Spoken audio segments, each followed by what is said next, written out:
사랑하는 영락교회 지체들에게 주 안에서 평화 인사를 전합니다. 오늘은 2025년 3월 11일 화요일입니다. 오늘의 묵상 본문은 마태복음 11장 25절로 30절까지의 말씀입니다. 오늘 본문 말씀 25절부터의 말씀은 이렇게 시작합니다. 그때 예수께서 대답하여 이르시되 천지의 주제이신 아버지여, 이것을 지혜롭고 슬기 있는 자들에게는 숨기시고 어린아이들에게는 나타내심을 감사하나이다. 오늘 본문의 말씀은 주님이 12제자의 파송을 마치신 다음에 그 파송된 제자들이 돌아온 뒤에 우리 연결구인, 평행구인 누가복음 10장의 말씀을 보면 그의 제자들이 돌아온 뒤에 가르치시는 말씀이다라는 걸 알 수 있습니다. 우리 10장, 9장에 보면 이 제자들을 파송하는 말씀을 하셨죠. 파송할 때 말씀을 쭉 주신 다음에 11장에 보면 12제자의 명하기를 마치시고 그들이 여러 동네에 가르치시며 전도하시라고 거기를 떠나가시니라, 이렇게 되어 있습니다. 그러니까 누가복음 10장과 연결이 되죠. 그들의 파송을 마친 그 제자들에게 증거하는 말씀이다라는 걸 알 수 있습니다. 그것이 그때라는 말씀이죠. 예수께서 말씀하시는데 아버지여, 이것을 지혜롭고 슬기 있는 자들에게 숨기시고 어린아이들에게는 나타내심을 감사하나이다. 어린아이들이라고 하는 것은 심령이 가난한 자들, 마음이 깨끗한 자들, 이런 순전함, 영적인 순전함을 갖춘 자들을 이제 지칭하는 이제 그런 표현이죠. 주님이 어린아이들, 또 제자들을 어린 자들 이렇게 표현하십니다. 세상에 지혜롭고 슬기 있는 자들은 뭐겠어요? 현상을 쫓고 현상을 보는 눈이 있는 자들이죠. 근데 그런 자들은 본질의 역사를 보지 못해요. 숨어 있는 것을 보지 못합니다. 너무 현상을 쫓기도 바쁘니까. 그런데 순전한 마음을 가진 자들, 그런 자들은 보이지 않는 것을 보게 되는 거죠. 이런 전해오는 이야기죠. 2차 세계대전 때 폴란드에서 가장 유대인 피해가 많았던 곳이 폴란드입니다. 폴란드에서 많은 유대인들이 피해를 입었는데 한 유대인 마을 사람들이 이제 온전히 다 살아남은 거죠. 그 게토라고 하는 유대인 마을이 있잖아요. 근데 그 유대인 마을에 있는 사람들이 모두 다 이 독일 친위대가 급습하기 전에 그 마을을 떠나서 모두가 이제 살아났다는 거죠. 탈출에 성공했다는 겁니다.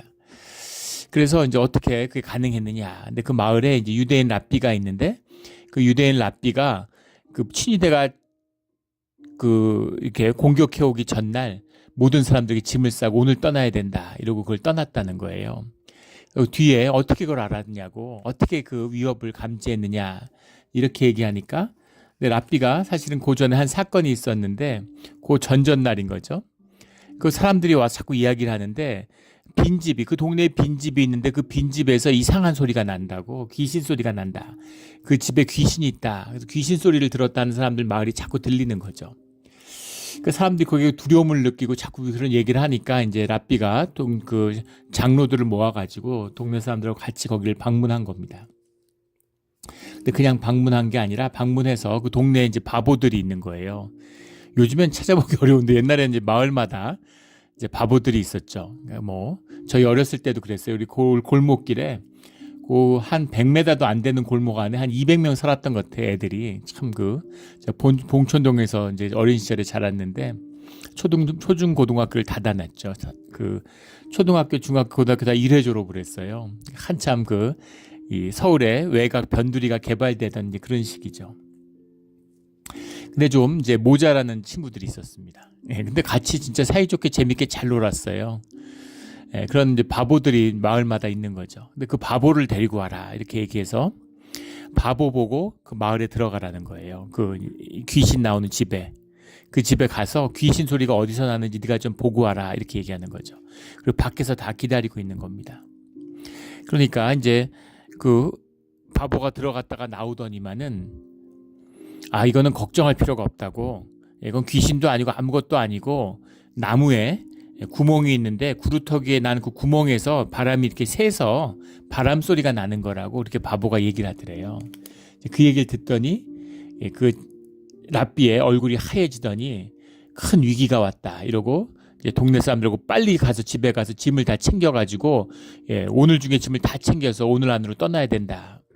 그래서 거기 떠났다는 거죠. 나중에 이제 랍비가 하는 얘기예요. 그 바보는 바보 같은 소리를 해야 되는 거죠. 바보는 정말 세상에 현상적으로 누구나 볼 수 있는, 하지만 바보는 현상을 잘 보지 못하는 사람이잖아요. 그런데 보이지 않는 것을 보는 눈을 가지고 있는 거죠. 그런데 바보가 현상적인 이야기, 논리적인 이야기를 하는 거죠. 이것은 보통 일이 아니고 심각한 위기구나, 큰 문제가 닥쳤구나라는 걸 직감적으로 안 겁니다. 그래서 마을 사람들을 데리고 탈출해서 모두가 살아났다, 이런 이야기죠. 이런 거예요. 이 벌거벗은 임금님의 이야기, 벌거벗은 임금님의 이야기, 사기꾼들이 와가지고 속이는 거죠. 근데 왜 속았겠어요? 왕 안에 있는 허영심, 욕심, 이런 걸 이용하는 거죠. 그래서 세계에서 가장 아름다운 옷을 지어달라고 지어주겠다고, 그러면서 이것은 보이지 않는 천으로 만들어진, 그래서 이렇게 이런 천박한 사람들, 이런 사람들이 보면은 보이지 않지만 고귀하고 지식이 있고 교양이 있는 사람들 눈에는 보이는 그런 신비한 천이라고, 천을 짜는 것처럼 쏟기면서 보이지 않는 옷을 입혀주니까 왕이 그걸 이제 입고서 사실 뻘거벗었는데 옷 입었다고 이렇게 자기를 속이는 거죠. 사람들도 다 뻘거벗었는데 차마 벌거벗었다는 얘기를 못하는 겁니다. 근데 어린아이는 와서 임금님이 뻘거벗었다고 이렇게 보고 웃는 거죠. 손가락으로 가리키면서. 이게 어린아이의 비밀이죠. 순전함의 비밀이에요. 그 비밀을 나타내심을 감사하나이다. 이 25절의 말씀에는 20절부터 24절까지의 말씀이 걸려있죠. 고라신과 벳사다와 가버나움에서 주님이 사역을 하셨는데 거기서 아무런 주님을 영접하는 사람이 나오지 않는 겁니다. 눈먼 자를 눈을 뜨게 하고 앉은 뱅을 일으키고 심지어 죽은 자를 살리는 그런 역사가 일어나도 주님을 영접하지 않아요. 이 비밀입니다.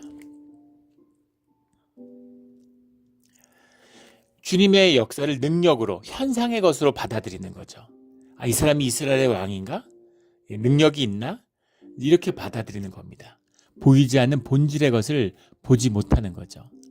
그것을 보고 그것을 영접하는 것, 주님의 뜻에 합당한 자로 순종하는 것, 이것이 주님의 구원의 시작이지, 무슨 힘이 있고 뭐가 있어서 뭘 쫓고 배부르고 먹고 능력이 있어 보이니까 쫓고, 이런 것은 아무 의미가 없는 것이죠.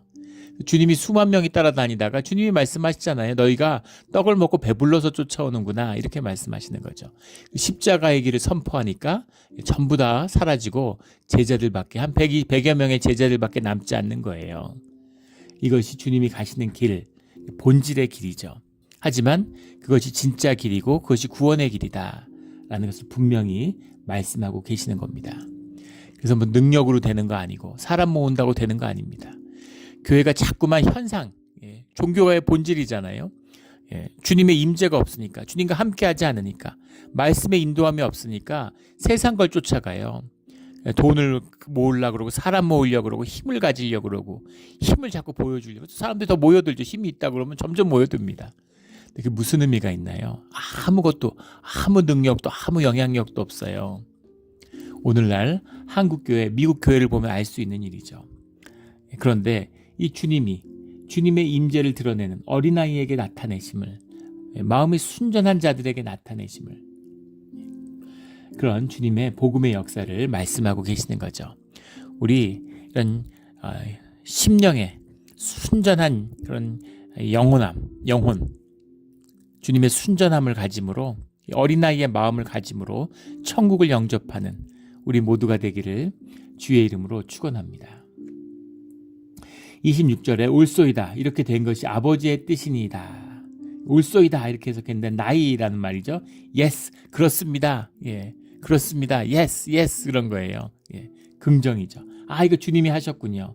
이렇게 된 것이 아버지의 뜻이니이다, 이렇게 번역을 했는데, 이것이 원문을 보면 헤티, 호토스, 유도키아, 에게네토, 에르프로스텐 소, 이렇게 되어 있습니다. 프로스텐 소. 헤티라는 게 4인데, 왜냐하면 이게 앞에 걸릴 수도 있고 뒤에 걸릴 수도 있어요. 26절 전체의 말씀이 이것을 감사합니다. 왜냐면 이렇게 받을 수도 있고 옳습니다. 왜냐면 이렇게 받을 수도 있죠. 그래서 왜냐면이라는 게 지금 본문 가운데 생략되어 있는데 왜냐면 호티라는 왜 그렇냐면 왜 이런 일이 나타나게 됐냐면 왜 이런 일이 일어나게 됐냐면 호토스 바로 이 이유가 호티 호토스 호티라는 게 for 호토스라는 게 thus죠. 이렇게 된 이유는 유도키아, well pleasing 이런 거예요. 영어로 번역을 보면 즐겁게 하는 기쁜, 기쁜. 유게네토라는 것은 이제 그렇다, it was 이런 거죠. well pleasing it was 분명하게 이것은 기쁜 일이고 좋은 일이다 이런 얘기죠. be for you, emprosten so, so라는 게 당신 앞에서 분명히 기쁜 일입니다. 이런 거죠. 하나님이 기쁘게 받으신 일이기 때문에 옳습니다. 이런 말입니다. 이거 주님이 일이다. 주님이 기뻐하시는 뜻이다. 이런 것이고 또 예수님이 우리에게 보여주시는 주님의 뜻을 어떻게 받는가라는 것을 분명히 우리에게 말씀하고 계시는 것이죠. 주님이 이것을 우리에게 분명히 보여주시고 말씀하고 계세요. 우리에게 일어난 모든 일들은 우리에게 복된 일이다. 우리에게 좋은 일이다. 라는 것을 우리 나누었죠. 우리 주일 지지난주인가요? 같이 우리 고백한 적이 있습니다. 주님 안에 있으면 모든 것이 복된 일이죠. 왜냐하면 주님의 뜻 가운데 이루어진 일이기 때문입니다. 그걸 내가 축복으로 받으면 축복이 되는 것이고 저주로 받으면 저주가 되는 거예요. 하지만 주님이 우리에게 저주를 주시겠어요? 아이에게 뱀을 주는 부모가 어디 있겠습니까? 주님이 우리에게 좋은 것을 주시려고 하죠. 그래서 좋게 받아야 되는 거예요. 이게 주님과 우리의 관계, 하나됨의 비밀이죠. 그래서 아버지의 뜻대로 한 것이기 때문에 예수님이 육신을 입고 이 땅에 오셨는데 사람들이 영접하지 않아요. 근데 그것을 주님이 기뻐하시는 일로 예수님이 고백하고 받으셨다는 거죠. 나이, yes, 그렇습니다, 주님. 그러니까 말씀을 뭐 영접하든 안 하든 주님의 뜻을 따르든 안 따르든 그 모든 것이 주님의 뜻대로 이루어지고 있는 것이군요 라고 하는 순종의 뜻이 담겨 있는 거죠. 이것이 주님의 뜻을 걸어가는 주님의 길을 걸어가는 주님의 일입니다. 우리 늘 예스로 주님의 뜻을 받는 믿음의 사람들, 순종의 사람들이 되기를 주의 이름으로 축원합니다. 27절에 내 아버지께서 모든 것을 내게 주셨으니 아버지 외에는 아들을 아는 자가 없고 아들과 또 아들의 소원대로 계시를 받은 자 외에는 아버지를 아는 자가 없느니라. 안다라는 말을 에피기노스케이, 기노스코라는 말은 이제 알다라는 말인데 에피가 앞에 붙었어요. 에피라는 거는 이 접두사는 무슨 across, over 이런 뜻이 들어 있습니다. 그러니까는 이제 많이 아는 것, 깊이 아는 것. 근데 이것이 이제 구약에 나오는 야다를 받았다는 것을 우리 묵상하는 분들은 금방 캐치하시죠. 깨달는 거예요, 우리 말로는. 그냥 아는 게 아니라 깨달는 겁니다. 내가 우리 엄마를 알아. 이 얘기하고 무슨 뭐 탤런트 강부자 씨를 알아. 전혀 다른 거죠. 뭐 드라마 보고 이름 들어봐서 아는 거하고 내가 엄마를 깨달아 같이 살아서 그 뱃속에서 나와서 엄마의 젖을 먹고 엄마랑 같이 자랐기 때문에 엄마가 누구인지를 알죠. 깨달아 알고 인격적으로 교통 속에서 알고 깨달는 거예요. 몸으로 아는 겁니다. 야다라는 게 몸으로 아는 거죠. 몸으로 아는 게 진짜 아는 거예요. 몸이 알아야 되죠. 왜냐하면 우리는 몸으로 살기 때문입니다. 몸으로 사는 게 내 진실이에요. 내가 좋은 생각하고 좋은 얘기하고 좋은 뜻을 가지고 있다고 결코 좋은 일이 일어나지 않습니다. 내가 믿음을 가졌을까 안 가졌을까? 내 삶이 내 믿음이에요. 내가 무슨 좋은 느낌 가지고 좋은 의지를 가졌다고 뭐 좋은 정서를 가졌다고 아무 믿음하고 상관없습니다. 믿는 대로 사는 것이죠. 그게 내 몸의 진실이에요. 내 진실을 가장 잘 아는 사람들이 누구예요? 내 자식들입니다. 함께 살잖아요. 가족은 알아요. 부부는 알죠. 진실이 무엇인지를. 자녀를 보면 부모의 믿음을 아는 겁니다. 우리 곡장로님 작년 크리스마스 이브날 떠나셨는데 주님이 다시 불러가셨죠. 근데 마지막 한 2주 정도를 몇 번 뵀잖아요. 마지막 모습을 보고 저 굉장히 감동을 받았습니다. 또 자녀들의 모습을 보고 감동을 받았어요. 믿음의 가정이구나. 신앙의 가정이 그게 진실이었구나라는 것을 보았습니다. 마지막 모습을 보면서 야, 나도 마지막에 저럴 수 있을까? 이런 마음의 도전을 받았어요. 평화롭고 온유하고 하나님께 감사하고 자녀들에게 하나님은 위대하신 분이고 하나님을 믿으라고 증거하는 죽음의 순간에 맞이하는 진실이죠.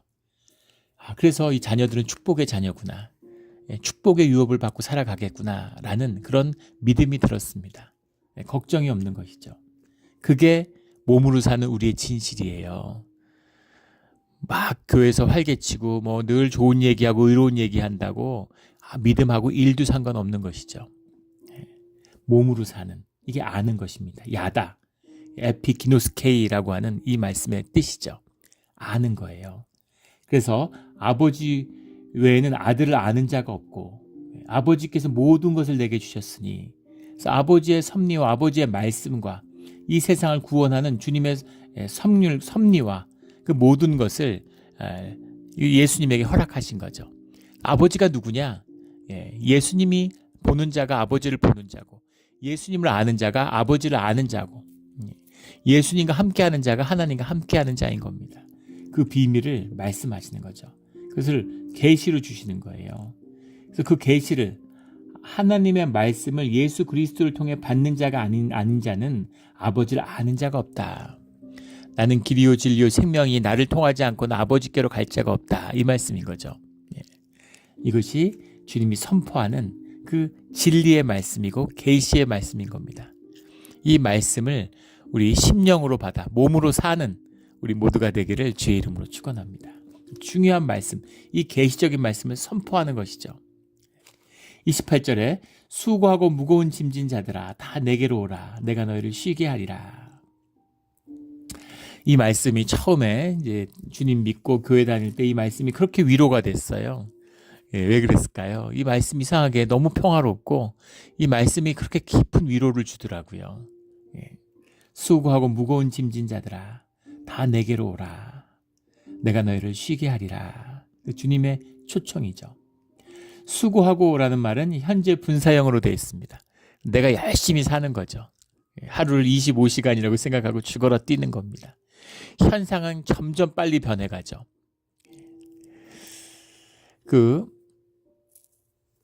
이 실리콘밸리에서 은퇴한 예전에 교회 장로님들이 계셨는데 그분들이 그런 얘기를 하세요.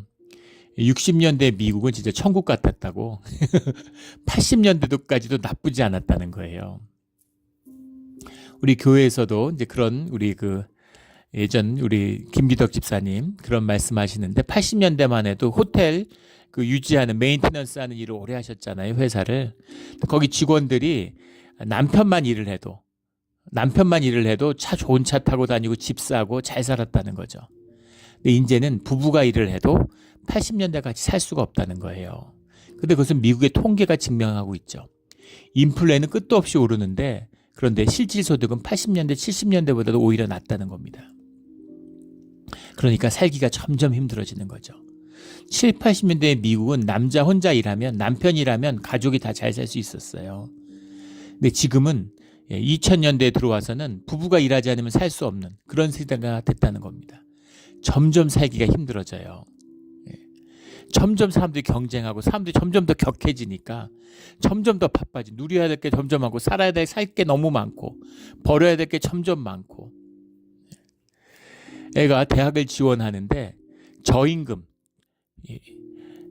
스칼라십을 서포트하는 저임금의 기준점이 13만 불입니다. 말이 되나요? 예전 같으면 13만 불이면 부자예요. 13만 불 이하면 저소득이기 때문에 애들을 공부시킬 수가 없는 겁니다. 지금 미국에서. 큰 돈이지만은 사실 미국에서는 별거 아닌 거죠. 더 놀라운 비밀은 13만 불의 소득이 있으면 미국에서 10% 안에 드는 그런 상류층이라는 거예요. 그러니까 무슨 얘기일까요? 미국의 10명 중에 9명은 다 가난한 저소득층의 사람들이라는 겁니다. 미국에서 1, 2, 3, 4, 5, 6등을 합치면 미국의 밑에 2억 5천만 명을 합친 것보다 소득이 많대요. 6명의 소득이 2억 5천만 명의 소득보다 많은 거예요. 자산보다. 지금 그런 나라에 살고 있습니다. 말이 됩니까?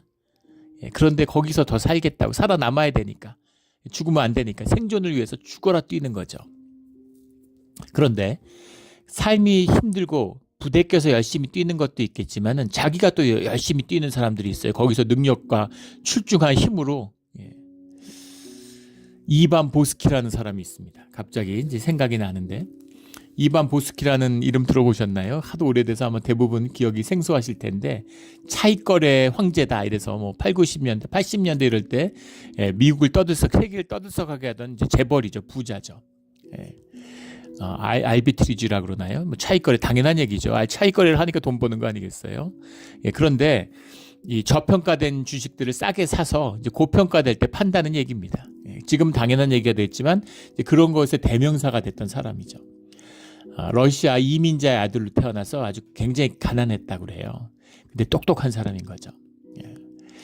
그래서 이 회사에 다니다 야심이 있으니까 월스트리트 나와가지고 이제 증권회사를 차렸는데, M&A가 되는 후보에 있는 회사들을 사가지고 M&A가 되면 값이 치솟잖아요. 비싸게 팔아서 이제 억만장자가 된 거죠. 예. 전설적인 투자자가 됐습니다. 그래서 한 20여 년 동안 미국에서 한 손에 꼽히는 그런 부자가 됐어요. 그런데 이제 의심들이 들기 시작하는 거죠. 예. 그때 이제 기억에 나는 게 신문 기사에 이제 이반 보스키가 의심스럽다 이런 분석 기사가 나는데,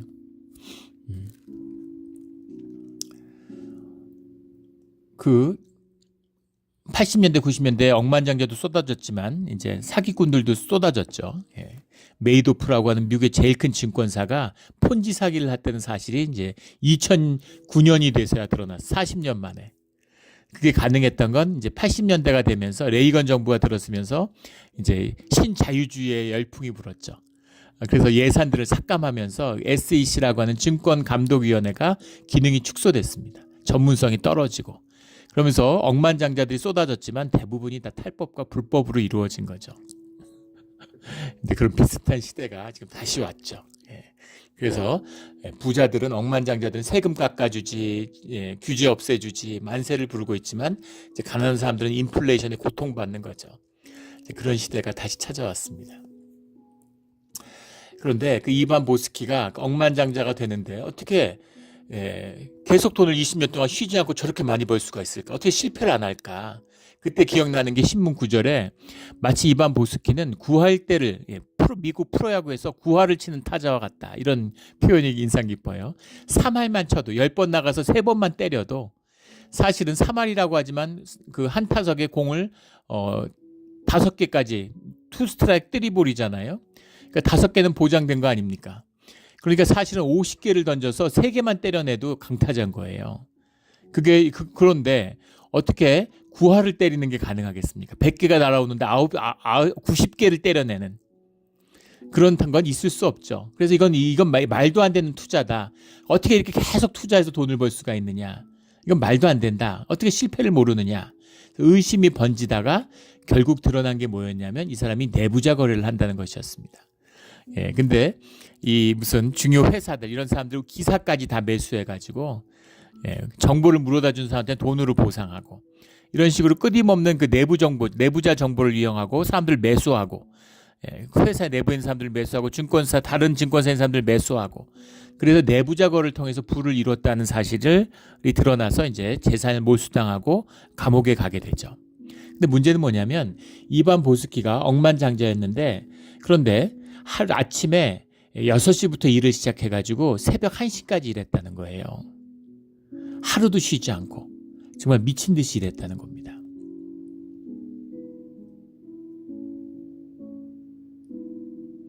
어릴 때 이민자로서 끔찍한 가난을 경험했죠. 그래서 절대 메이도프도 마찬가지죠.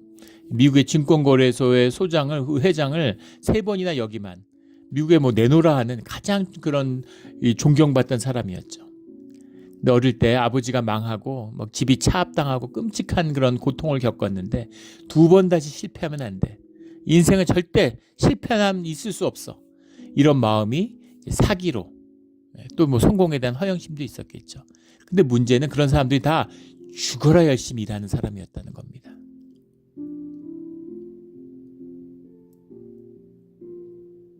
마지막에 그 탄로나기 직전 그때 이제 가족들 앞에서 울면서 고백을 하고, 그리고 FBI 출두하면서 가슴이 후련하다. 자기 때문에 피해본 사람들한테는 미안하지만 오랜 짐을 벗었다. 감옥에 가는데 오히려 마음이 편한 거죠. 교도소의 담장 위를 걷는, 수고하고 죽어라 일하는 겁니다.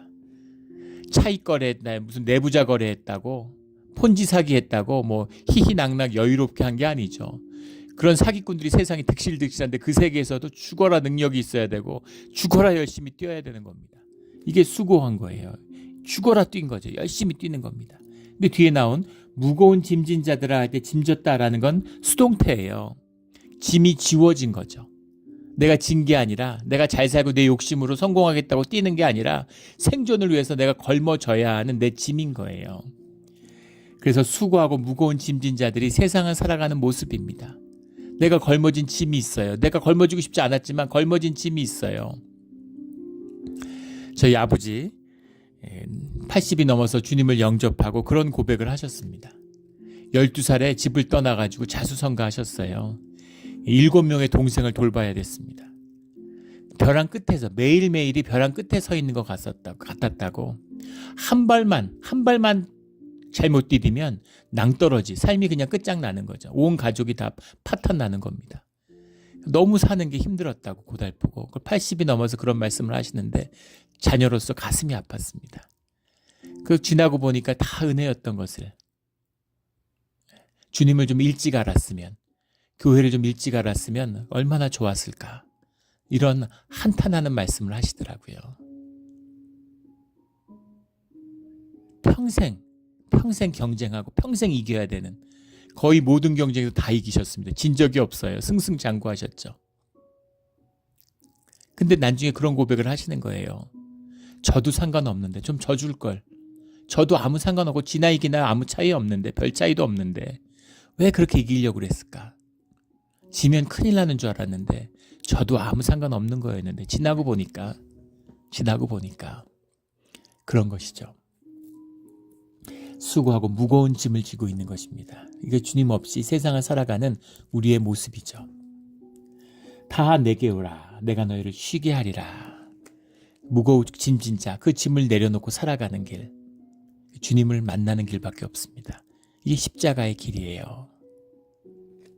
내 능력으로, 내 경험으로, 내 책임하에 내가 죽어라 짐을 지고 뛰지만 그래서 되는 일이 아무것도 없는, 늘 생존의 두려움에 떨고 생존을 벗어났다 싶으면 허무함 가운데 인생이 다 떠내려가 버린 그런 삶의 자리죠.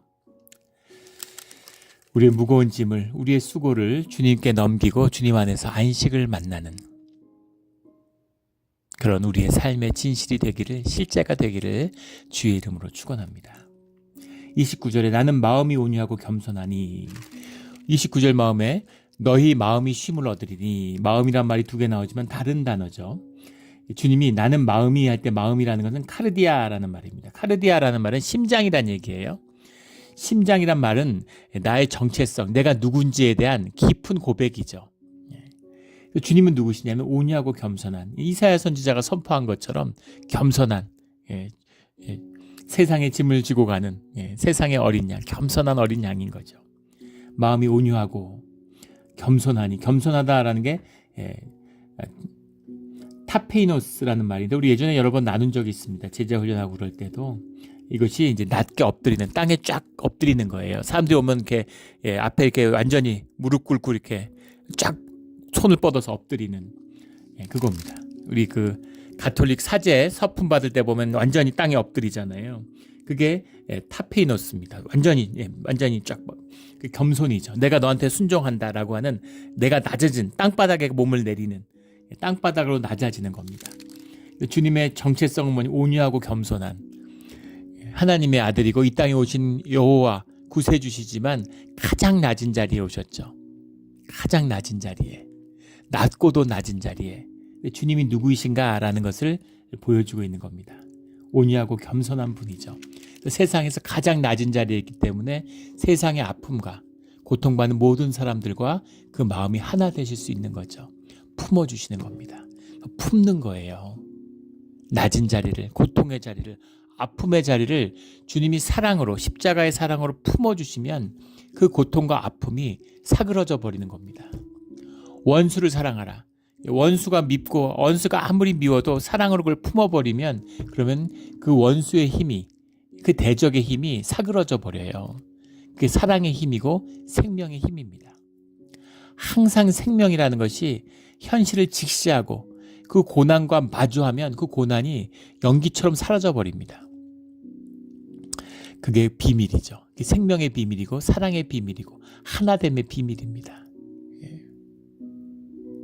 그걸 어떻게 품을 수가 있을까요? 사랑이 뭘까요? 수고하고 짐진 자들아라는 것이 우리 주님과의 관계가 단절됐을 때 나타나는 특징이잖아요. 우리 창세기에 나오는 죄악을 짓고 주님이 말씀하시는 평생 땅을 갈아도 가시덤불과 엉겅퀴만 거두게 되는, 삶에 얻을 것이 없는 그 단절의 아픔이죠. 주님과 하나 됐을 때만이 우리의 삶에 열매가 있고 성취가 있는 겁니다. 그 주님과 함께하는 비밀이죠.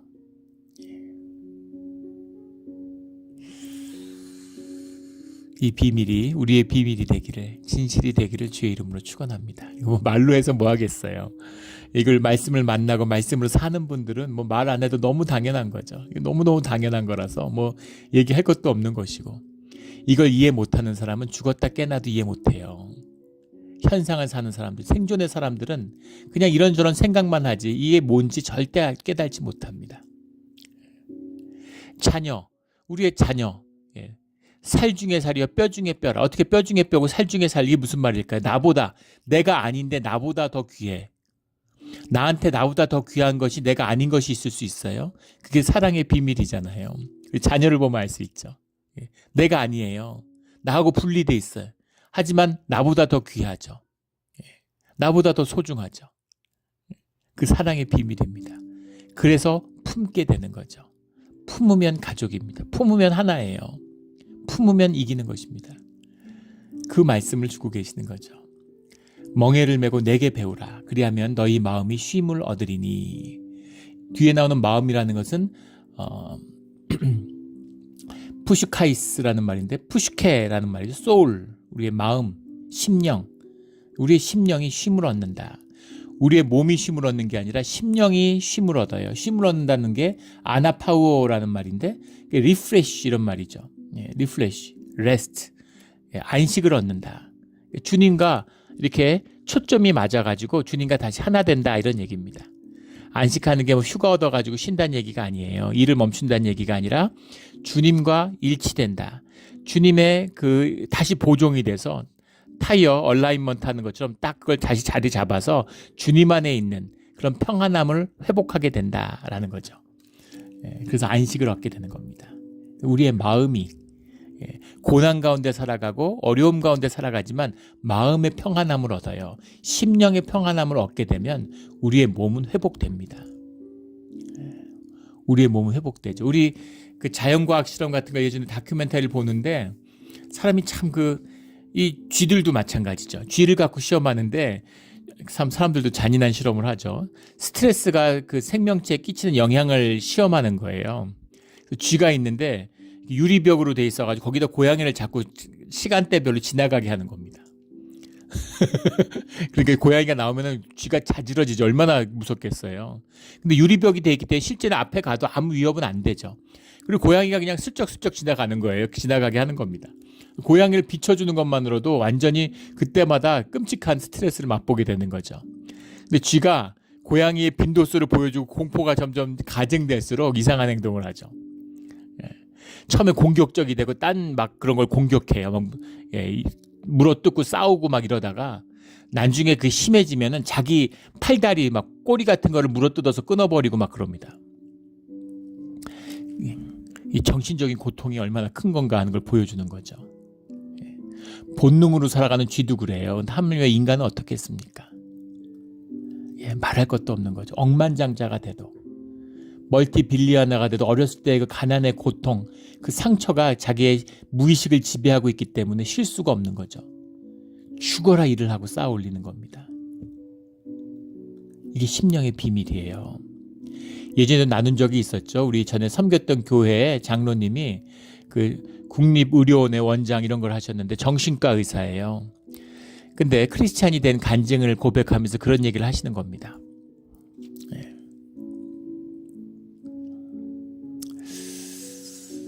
그분도 이제 부잣집에 태어나가지고 뭐 의사하고 이러면서 집 잘 살고 이러니까 굉장히 방탕하고 이제 일탈된 삶을 살고 뭐 그것 때문에 여러 가지 이제 뭐 어려움도 겪고 뭐 이랬던 분이에요. 근데 이제 주님을 만나고 그렇게 뭐 주님께 돌이키게 된 이야기들을 하는 겁니다.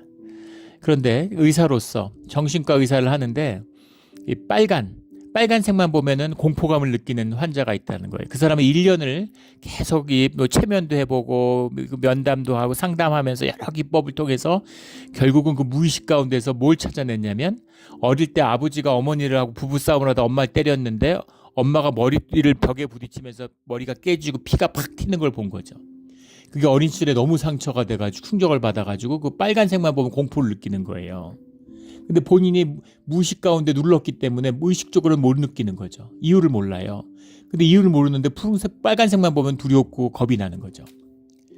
근데 그걸 찾아냈는데 정말 정신과 의사로서 말할 수 없는 희열을 느꼈다는 겁니다. 야, 인간의 심령이 기가 막히구나. 어떻게 무의식의 세계라는 걸 이렇게 심오할 수가 있을까? 네. 어떻게 자기가 아기 때 본 기억도 못하는 그게 평생을 지배할 수 있을까? 정신이 중요하구나. 근데 문제는 거기까지였다는 겁니다. 예, 그 공포를 어떻게 할 수가 있나요? 그걸 안다고 없어지나요? 있었던 사건이 사라지나요? 근데 굉장한 좌절을 맛봤다는 거죠. 그걸 알았지만 아무것도 할 수가 없다는 거예요. 거기서 주님을 만나게 됐다는 겁니다. 그 심령을 고칠 수 있는 그 멍에와 그 굴레를 벗을 수 있는 유일한 길이 십자가밖에 없다는 것을 만나게 되는 거죠. 이게 인간의 비밀이에요. 하늘의 비밀 뭐 얘기할 것도 없습니다. 그게 인간의 비밀입니다. 그걸 만나야 쉼을 얻게 되는 것이죠.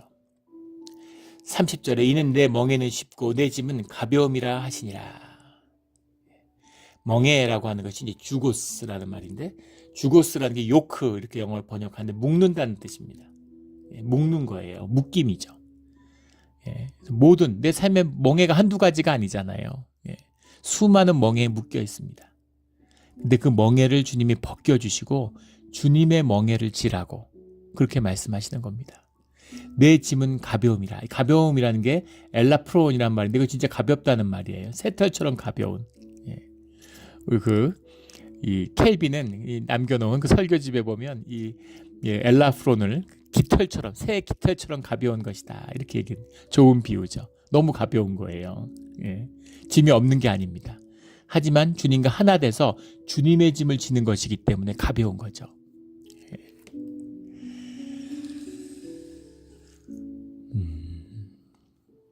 우리 예전에 여러 번 나눴죠. 제 청소할 때 우리 막내가 어릴 때 청소하는데 청소기 들면 그걸 앞에서 같이 쥐고 이렇게 다니는 걸 너무 좋아하는 거예요. 혼자서 10분 15분 할 거를 같이 애하고 같이 1시간 걸립니다. 내가 좋아하니까 같이 하는 거죠.